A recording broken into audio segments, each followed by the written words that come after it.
Controversy controversy controversy but why? আমি কয়েকদিন যাবত লক্ষ্য করে দিয়েছি মৌলানা জাবির শাহ সাহেব আজহারউদ্দিন সুহানী জাস্ট কন্ট্রোভার্সি, কিন্তু এই কন্ট্রোভার্সির মূল কারণ কি তোমরা যখন জানো না, আমি হালকা করে তাদের মলম লাগিয়ে দেবো আর তোমাদের বোঝানোর চেষ্টা করবো। মানে আজহার সুহানীর বাবাকে মলম লাগিয়ে দেবো। ওয়েট, আজকের এই ভিডিওতে হেডফোন ইউজ করতে পারবে না, নিঃসন্দেহে দেখতে পারো কোনো প্যারা নাই। এটা কি সত্য?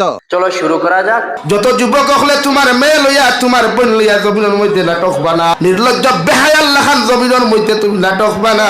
দুনিয়ার যত বেহায়াপনা যত মানুষের সমাজে ছড়ায়, ও মানুষ আমার যুব সমাজে ফলো করে। ঠিক বলেছো। তো কি ভাবছো, খারাপ কমেন্ট করবা আর খারাপ রোস্টিং ভিডিও বানাবা আর তাই আমরা ভিডিও বানানো ছেড়ে দিব? না, তুমি ভিডিও বানানো ছেড়ে দিও না, কারণ তুমি ভিডিও বানানো বন্ধ করে দিলে আমাদের মতো রোস্টারদের না খেয়ে থাকতে হবে।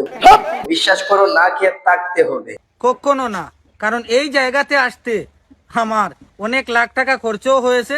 হোয়াট? এই জায়গাতে আসতে তোমার কত লক্ষ টাকার প্রয়োজন হয়েছে তুমি এই ভিডিওটি দেখে থাকলে কমেন্টে বলে দিও প্লিজ।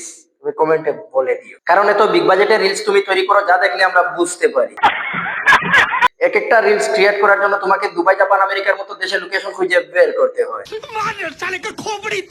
বাই দ্য ওয়ে, এখন আমেরিকার যে হাল, যার জন্য আলহামদুলিল্লাহ, কারণ ফিলিস্তিনকে ধ্বংস করতে গিয়ে এখন সব সাগরের পানি শুকিয়ে যাচ্ছে আগুন নেবানোর জন্য। বাই দ্য ওয়ে, আমি কিন্তু লস এঞ্জেলসের কথা বলছি।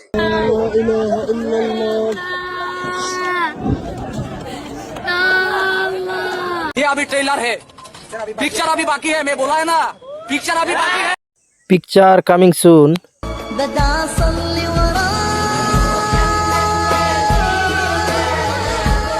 মহান আল্লাহ পাক চাইলে সবই সম্ভব। নিঃসন্দেহে তুই ঠিক কথা বলেছিস। ওয়েট, এখন পয়েন্টে আসি। এই সময় কম, শুরু করো। সুহানীর বাবার এই জায়গায় আসতে কি কি সহ্য করতে হয়েছে আজ একটু এক্সপ্লেইন করব। অনেক কষ্টও হয়েছে, অনেক অপমানও সহ্য করতে হয়েছে। আরে হ্যাঁ, কষ্ট তো হবে, কারণ তোমাকে একটা রিল শুট করার জন্য দুবাই, আমেরিকার মতো দেশের লোকেশন খুঁজতে হয়। সঠিক বলেছেন, আপনার বুদ্ধি ভালো। বাট অপমান সহ্য করতেই হবে, কারণ তুমি একজন মুসলিম হয়েও মেয়েকে দিয়ে রিলস বানাচ্ছ, যেটা ইসলামে সম্পূর্ণ না যায়। সোশ্যাল মিডিয়া থেকে আর্নিং করছো, বাট এখানে সুহানীর কোনো দোষ নাই। এখানে সম্পূর্ণ দোষের ক্রেডিটটা তোমার, কারণ তুমি একজন বাবা হয়ে কিভাবে মেয়েকে সোশ্যাল মিডিয়ায় উপস্থাপন করো। কথা কি ক্লিয়ার না ভেজাল আছে? আর হ্যাঁ, মৌলানা জাবির শাহ সাহেবকে নিয়ে আরো একটি কুমন্তব্য করলে সোহানীকে নয়, তোমাকে, মানে সোহানীর বাবাকে এমন ভাবে করবো তুমি অ্যাডজাস্ট করতে পারবে না। চলো কথা না বাড়িয়ে শুরু করা যাক। কিতার প্রতিবাদ করছি আজ যে তুমি আমার মা বাপ তুলিয়া গালাগালি করদায়, আমি ও জিনিসেরও প্রতিবাদ করছি। আর কিছু ব্যান্ডা জকলে ওলা ওয়াজর কমিটির মাঝে, মসজিদ কমিটির মাঝে ওলা বন্ড হল আনই, আমি আপনারা বন্ডামি করাই না না, তুমি তো কোনো প্রতিবাদ করো নাই, তুমি তো প্রতিবাদ করেছো তোমার মা বাবাকে নিয়ে কুমন্তব্য করার কারণে। ওয়েট, ইসলামিক যত স্কলার আছেন তারা 2 ঘন্টা মাহফিলে বক্তব্য দেওয়ার পর তাদের মুখ থেকে হয়তো ব্যাড ওয়ার্ড ভুলবশত বের হতেও পারে, কারণ মানুষ মাত্রই তো ভুল হয়। তার মানে এই নয় যে থাম্বনেইলে তুমি হুজুরের মুখের সামনে জুতা আর চপ্পল ব্যবহার করবে। তার মানে বোঝা যায় যে তুমি পিতৃ পরিচয়হীন জারজ সন্তান। যদি তোমার মস্তিষ্ক কাজ করতো তাহলে তুমি থাম্বনেইলে একজন ইসলামিক স্কলারের মুখের সামনে জুতা ব্যবহার করতে পারতে না। বলেন কি?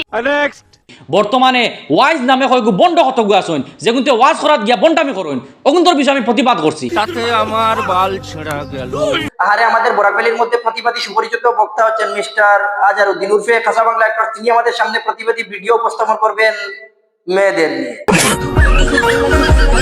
বাই দ্য ওয়ে, প্রথমে আমি হেডফোন ইউজ করতে বারণ করেছি, যার জন্য আমি মুখের ভাষা চেঞ্জ করতে পারছি না, না হলে ইসলামিক স্কলারদের বন্ড বলার কারণে পিছন দিয়া বাস বইরা দিতাম। আর হ্যাঁ, উনি যেহেতু বলেছেন জাবির শাহ সাহেবকে বয়কট করুন, জাবির শাহ সাহেবকে বয়কট করা যাবে না, বয়কট করা যাবে না। তোমাকে আনসাবস্ক্রাইব করা যাবে, আনফলো করা যাবে, তবে জাবির শাহ সাহেবকে বয়কট করা যাবে না। আজ এই পর্যন্ত। ভিডিওটি ভালো লাগলে লাইক, কমেন্ট, শেয়ার করেন। আমার পেজে দেখে থাকলে পেজটি ফলো করেন। আমার চ্যানেলে নতুন হয়ে থাকলে অবশ্যই চ্যানেলটি সাবস্ক্রাইব করেন। ভাঙা ফুলের কাটা, মোর বন্ধু সাদা মাটা, চোখের ইশারা বোঝে